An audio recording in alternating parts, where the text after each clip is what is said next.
Nyo lahat sa YouTube. Salamat po sa pag-like and subscribe and comment doon sa video ko na ginawa ko po doon sa YouTube. Ginawa ko po yan sa SM Tarlac City at nagbolso ang may special tatay doon.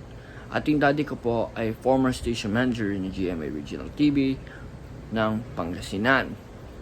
And sinut ko po yon kasi birthday kasi ni Kuya Kencha noon at that time. And yun, sinut ko po yon. At yung nagko-comment po doon, sinasabi nila gusto ko si Jillian Wards or si Rita. Pero ito na po yun talaga. Okay?